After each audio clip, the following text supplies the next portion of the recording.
Hey everyone, welcome back to another episode of the Baking Journal. Today we are making these adorable little circus animal cookies. Stick around.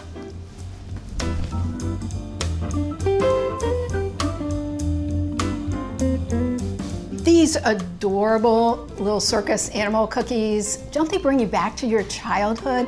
I remember eating these when I was a kid. Stick around and let me show you how to do it. First, let's get our dry ingredients together. Whisk together the flour, baking powder, nutmeg, and salt. I hand grated the nutmeg.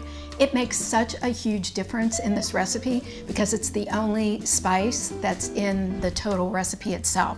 So it's worth your while. Set it aside, and in the bowl of a stand mixer, cream the butter with the sugar. It will become super light and fluffy. Add the egg and the vanilla, and then beat on high until everything is mixed well. Turn the mixer down on low and add the flour mixture gradually until it begins to form a dough. Don't forget to scrape down the bowl to make sure you're getting everything combined.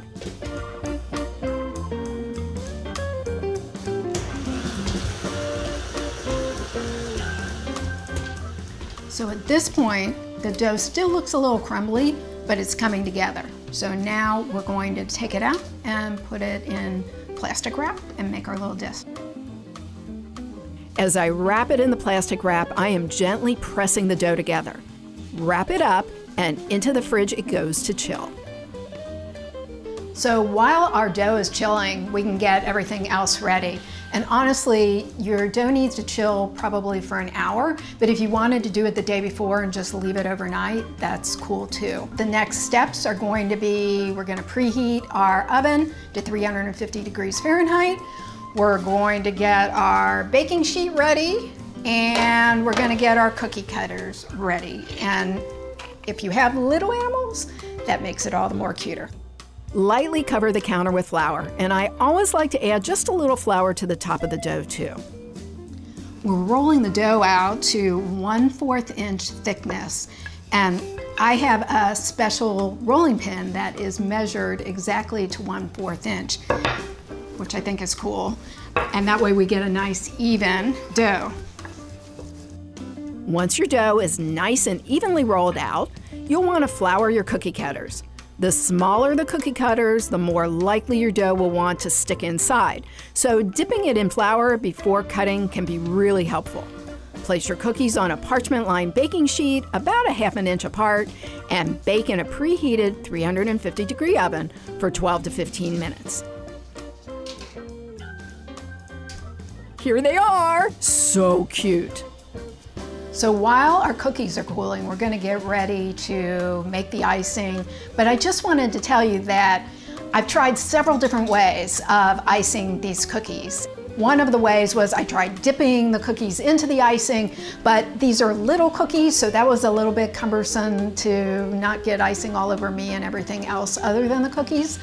I also have a dear friend who likes to paint individually each cookie with icing, but I don't really have the patience for that. So the easiest thing that I found to get icing onto these cookies is a squeeze bottle. I'm adding 2 tablespoons of meringue powder to 2 cups of confectioner's sugar. Mix those together and add vanilla and water. I'm starting with only a couple tablespoons of water. I can always add more if I need it thinner. This is the consistency that I want. Notice how it falls off the spatula in a V shape? That's what I'm looking for. Last but not least, I'm adding a very small amount of soft pink gel food coloring. Remember, a little goes a long way with gel food coloring. Mix that all together, pour the icing into a squeeze bottle, and begin decorating. All I'm doing is outlining the cookie in our icing and just filling in any little holes. I like to ice a few at a time and then put the sprinkles on because I don't want the icing to start to harden, then our sprinkles won't stick. The other thing too to keep in mind is put your cooling tray where your cookies are on top of a baking sheet so it'll catch all of those errant sprinkles. And now we just need to let these dry for about 15 minutes so that they all set up. These are buttery. You get that little hint of nutmeg and the sweetness from the icing, and then a little crunch from the sprinkles. It really is a fun little project. If you had children or anyone else that would enjoy making these together, I think it would be a really great project to do. And they are really delicious. So please, it helps the channel if you subscribe and give me a like. I hope you enjoyed this video, and I'll see you soon again on another baking journal.